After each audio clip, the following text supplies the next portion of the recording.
네, 경기 의왕시 과천시의 이소영 의원입니다. 정말 고통스럽습니다. 여러분의 변명과 책임 회피를 보고 있는 게 국민들도 마찬가지일 거라고 생각합니다. 한덕수 총리님 나와주시죠. 총리님, 오늘 조선일보 보도 보니까 대통령이 자진 사퇴할 생각 없고 탄핵 심판을 받겠다는 생각이라고 하는데 맞습니까? 확인하지 못했습니다. 아니, 대통령과 2년 7개월 함께한 국무총리가 모르면 누가 알죠? 제가 오늘 국회에 오느라고요. 별로 지금 확인을 못했습니다. 보도를 전제로 하면 대통령이 아직 어떤 결단도 없이 버티고 있는 상황인데다가 헌재에서 탄핵 심판 기각될 수 있는 신락 같은 희망을 가지는 것 같은데 대통령이 이런 무지막지한 일을 벌이고도 자리 지키겠다 연연하는 모습에 대해서 어떻게 평가합니까? 제가 지금 평가할 그런 위치에 있지 않다고 생각합니다. 총리, 몇 가지 확인하겠습니다. 앞선 답변에서 계엄 전 국무회의에서 찬성한 사람 없고 전원 다 반대하고 걱정했다고 답변했습니다. 맞습니까? 네, 그렇습니다. 사임한 이상민 전 행안부 장관은 행안위 전체 회의에서 그 회의에서 반대라는 표현을 쓴 사람은 2명 정도 있었던 것으로 기억한다고 그랬고, 송미령 농림장관도 찬반 묻는 자리 아니어서 표시 안 했다고 인터뷰했고, 오영주 중기부 장관도 늦게 도착해서 의견 개진하기 어려웠다고 답변했는데 총리 계속 반대하고 걱정했다 이렇게 얘기하는데 걱정은 반대랑 다른 거죠? 그분들도 전부 다 탄핵에 대해서는 찬성하지 않았습니다. 총리, 이제 와서 다 같이 반대했다고 얼렁뚱땅 퉁치지 마세요. 처음에는 여기 국무회의 참석 여부도 답변 안 하던 분들이 절반 이상입니다. 실제로 2명 제외하고는 명확히 반대했다는 입장 표명도 안 하다가 이제 와서 대통령 탄핵되고 본인들 감옥 갈 것 같으니까 반대했다고 입을 맞춥니까? 여기 앉아 계신 국무위원 중에서 12월 3일 대통령 앞에서 계엄을 반대한다고 분명하게 본인 의견 피력한 사람 누굽니까? 손 들어주세요. 반대한다는 표현 쓰신 분 누굽니까? 2분밖에 안 계시네요. 외교부 장관하고 경제부총리. 나머지는 걱정만 하신 거 아니에요?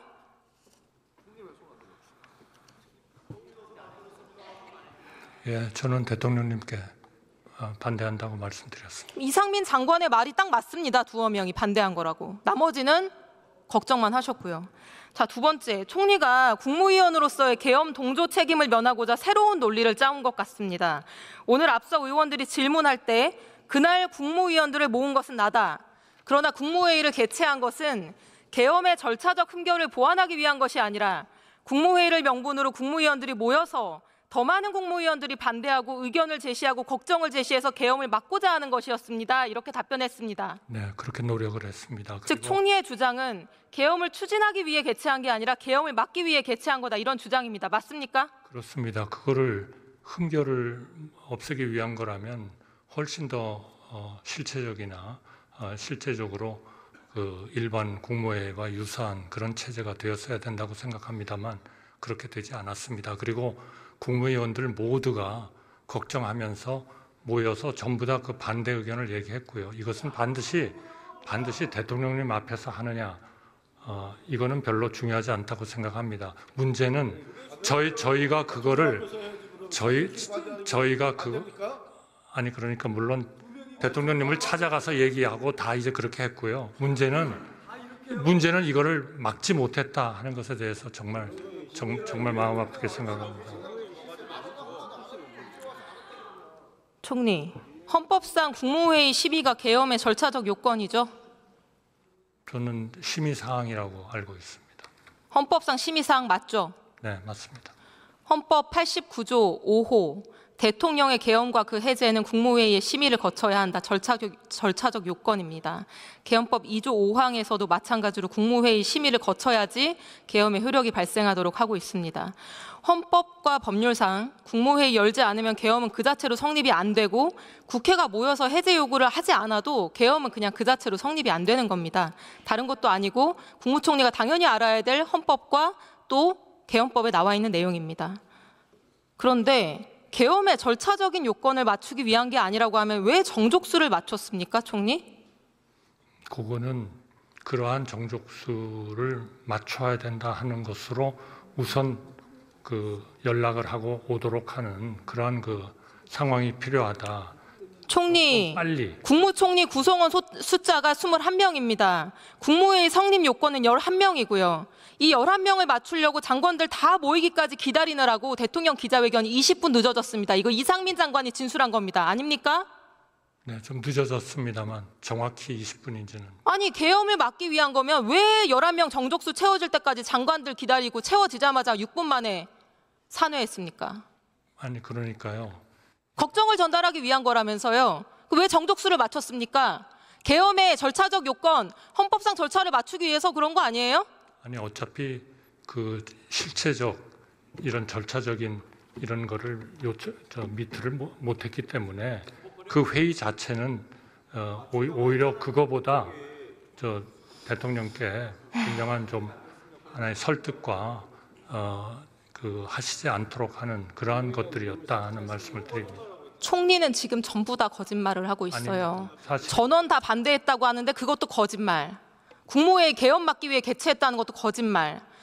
헌법상, 법률상 계엄에 반드시 필요한 국무회의 개최에서 절차적 요건 충족시키게 만들었으면서 이제 와서 법적 책임 회피하려는 거 아닙니까? 그래서 법적 책임 회피가 되겠습니까? 아닙니다. 모든 법적 책임은 제가 다 지겠습니다만 모든 국무위원들이 다 걱정하면서 반대 의견을 다 했습니다. 어느 누구도 이 계엄이 제대로 가야 된다고 생각하는 분은 한 분도 안 계셨다는 말씀. 자, 계엄 반대했는데 계엄 막기 위해서 국무회의 소집해 주는 거 말고 어떤 시도를 했습니까?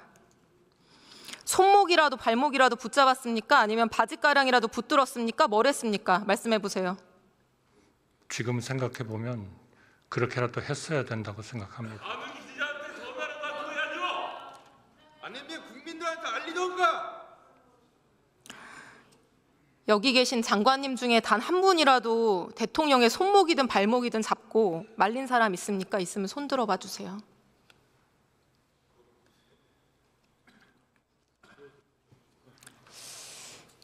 대한민국에 제대로 된 국무위원 한 사람이 없어서 이렇게 파국까지 치닫게 된 것에 깊은 슬픔과 배신감을 느낍니다. 제 앞에는 20명의 국무위원이 앉아 있습니다. 국민들은 대한민국의 국무위원들이 이번 계엄 내란 사태에서 국민에 대한 의무를 다했는지 궁금해하고 계십니다. 그래서 묻겠습니다. 박성재 법무장관 나와주세요. 장관, 그날 국무회의에서 본인 뭐라고 말씀하셨습니까? 만약에 반대했다면 뭐라고 말하면서 반대했습니까? 그리고 무슨 행동과 노력했습니까? 의원님, 한꺼번에 다 모여서 회의처럼 한 사람씩 발표하는 게 아니었고요. 사람들이 오는 순서대로 대통령께 그 비상계엄을 한다는 이야기를 듣고 놀라서 다 각자 여러 가지 이야기를 하고 우려를 하고 또 국무위원들끼리 앉아 있으면서 이렇게 하면 어떡하냐는 등등 여러 가지 이야기를 했던 것입니다. 공식적으로 본인이 무슨 말 어떻게 했는지 물었습니다. 제가 이야기한 것은 제가 계속 말씀드렸지만은 구체적으로 말씀드리지 않고 제가 조사를 받거나 이러한 상황이 되면 그때 다 말씀드리겠습니다. 법무장관은 법률 전문가이자 대통령의 법무참모입니다. 맞습니까? 법무부 장관의 역할이 여러 가지 있는 것으로 알고 있습니다. 적어도 이 많은 장관들 중에 법무장관만큼은 발동 요건 불비, 국회 제한 불가 이런 이유를 대고 끝까지 막았어야 하고 그게 안 되면은 즉시 대통령한테 사표라도 써서 저항했어야 되는 거 아닙니까? 그게 법무장관이라는 공직자가 국민에 대해서 가지는 책임이고 대통령 보좌 기관으로서 대통령이 위험에 빠지는 걸 막을 수 있는 마지막 기회였던 거 아닙니까? 어떻게 생각하세요? 그때는 다른 모든 분들이 대통령께서 계엄 발동을 하는 것을 막기 위해서 다들 말씀을 돌아가면서 계속 하시고 계셨고 그리고 아닙니다. 기자들한테 전화를 받아야지. 어떻게 믿습니까 그거를? 단 한 명한테는 6분 동안 이야기한 게 아니라고 아까 총리께서도 말씀하셨습니다. 박성재 장관 그리고- 들어가시고 송미령 장관 나와주세요. 송미령 농림부 장관님. 네. 뉴스원에 이렇게 밝히셨습니다. 당시 상황은 반대 의견을 말할 수 있는 자리 아니었다. 찬성이냐 반대냐를 묻는 자리 아니었다. 계엄인지 알았으면 국무회의 안 갔을 것이다. 맞습니까? 맞습니다. 저는 계엄인지 알았으면 국무회의 안 갔을 거다라는 말을 보고요. 기가 막혔습니다. 이 나라의 장관이고 최고위직 공무원이라면 적어도 참석을 안 했더라도 대통령의 계엄 사실을 알았으면 어떻게라도 국무회의 가서 목청껏 반대하고 대통령 손목이든 발목이든 잡고 내가 막았을 거다. 문 앞에 들어넣어서라도 막았을 거다. 이렇게 말해야 되는 거 아닙니까? 맞습니다. 들어가세요. 근데 의원님 하나만 말씀드려도 될까요? 네. 네. 그날 저는 10시 10분에서 15분 사이에 회의장에 들어갔는데요. 회의에 시작이 없었습니다. 그러니까 대기하는 상태였다고 보시는 게 좋고요. 저는 전혀 상황을 몰랐기 때문에 무슨 회의를 하는 건지를 여쭈었습니다. 옆에 분에게. 딱 2글자 들었습니다. 계엄 이런 말을 듣고 너무 놀라서 정말 정신이 없었습니다. 그래서 말도 안 된다, 막아야 됩니다 라고 이야기를 했고요. 그 자리에는 대통령이 계시지 않았습니다. 아닙니다. 네. 그렇게 하겠습니다. 대통령은 언제 들어오셨습니까? 제 기억으로는 그렇게 대기실처럼 앉아 있는 상태에서 대통령께서 들어오셨습니다. 들어오셔서 그 시간을 기억할 수는 없습니다. 무척 짧은 시간 동안 계시다가 네. 몇 분 동안 있었습니까, 대통령이? 네. 그 회의실에 대통령이 몇 분 동안 있었습니까? 그 분까지 기억할 경황은 없습니다. 너무 비현실적인 일이기 때문에 그건 당황스러워서 기억하기 어렵고요. 제 기억으로는 2, 3분 정도인데 그 자리에 계신 분들이 발표가 이루어지는 것도 사실은 그 자리에 회의에 있는 국무위원들은 사실 몰랐습니다. 그러니까 왜냐하면 회의의 끝이 없었기 때문입니다. 그러니까 지금 회의를 마칩니다라는 선언이 없는 상태에서 잠시 들어오셨다가 나가셨습니다. 나가셨고 앉아 계신 분들이 당황해하면서 어디 가신 거냐 이런 상황에서 누군가가 휴대전화로 틀었습니다. 근데 육성이 흘러나온 겁니다. 그래서 그런 상태입니다. 그러니까 의원님 말씀하신 대로 바짓가랑이라도 붙잡고 몸으로라도 막을 수 있는 그런 상황이 안 됐습니다. 그래서 정말 죄송합니다. 대통령이 2, 3분 동안 있을 동안 무슨 이야기를 했습니까? 제가 기억나는 건 아무것도 없고 첫 마디만 기억납니다. 누군가와 의논하지 않았다라고 말씀하셨습니다. 첫 마디는 그렇게 시작했고 저는 아무 생각이 안 났습니다. 머릿속이 하였습니다. 그런 이야기도 듣지 못했습니다. 아닙니다. 그거는 제가 확인할 길은 없습니다. 제 기억이 정확하지 않을 수 있습니다. 저는 그날 너무 경황이 없어서 정확하지 않을 수 있지만 제가 지금 기억하는 그리고 저는 이게 의무라고 생각합니다. 말씀을 소상히 드리는 게 제가 아는 범위 내에서 소상하게 드리는 게 의무라고 생각합니다. 그래서 네, 그 정도의 장관님. 기억이 남아 있습니다. 12월 3일에 대한민국에는 국무회의도 국무위원도 없었군요. 저는 국무회의라고 보기는 어렵다고 생각합니다. 들어가셔도 좋습니다. 네. 박성재 장관, 육부일하니까 더 길다고 했는데 2, 3분 아닙니까? 송미령 농림축산식품부 장관이 퇴석하고 있습니다. 자, 국무위원 여러분, 제가 이렇게 말씀드립니다. 여러분의 침묵과 방관이 지금 이 사태를 만든 겁니다. 12.12 군사반란에 가담했던 이희성 계엄사령관, 주영복 국방부 장관이 여러분들과 똑같은 말을 했었습니다. 재판정에서. 나는 힘이 없었다. 할 수 있는 게 없었다. 슬라이드 보여주세요. 서울고등법원 이렇게 판결했습니다. 다른 사람의 힘에 밀려 그 소임을 다하지 못했다고 변명하는 것은 하급 관료의 일이고 피고인들과 같이 지위가 높고 책임이 막중한 경우에는 이러한 변명이 용납되지 않는다. 여러분보다 지위가 낮은 어떤 군인은 그날 성관이 진입 임무에 항의하다가 구타를 당했고요. 계엄에 차출된 어떤 방첩사 군인들은 편의점에서 라면 먹고 거리를 배회하다가 일부러 시간을 끌었습니다. 법무부 감찰관은 위헌적 계엄에 따른 명령 받아들일 수 없다면서 곧바로 사표로 저항을 했고요. 대한민국 최고위직에 계신 국무위원님들 정말로 부끄럽지 않습니까? 뭐하러 그 높은 자리에 앉아 계십니까?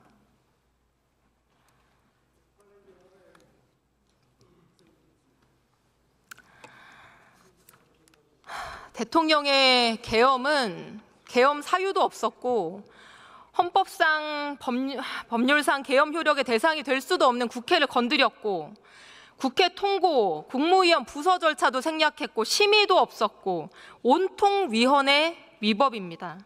이 불법 계엄에 대해서 윤석열 정부의 마지막 국무위원들이 보인 이 비겁하고 무책임한 모습은 대한민국 역사에 기록될 겁니다. 그리고 마지막으로 이 자리에 몇 분 안 앉아 계시네요. 앉아 계신 국민의힘 동료 의원님들께도 부탁드립니다. 대통령이 조금이라도 반성하고 있다면 당장 하야를 하겠지만 대통령은 하야 대신 탄핵 심판을 받겠다는 입장이라고 합니다. 질서 있는 퇴진에 다른 방법이 없습니다. 헌법이 정한 탄핵 절차에 따라 무너진 헌정 질서에 대한 정치적 책임을 묻고 전국을 안정시킵시다. 부디 이번 주 탄핵 소추안 가결될 수 있도록 도와주십시오. 민심과 양심의 소리를 외면하지 말아주십시오. 이번 주 토요일 반드시 탄핵을 통과시켜서 대한민국 민주주의가 정신 나간 대통령의 폭력보다 훨씬 더 강하고 단단한 것을 보여줍시다. 이상입니다.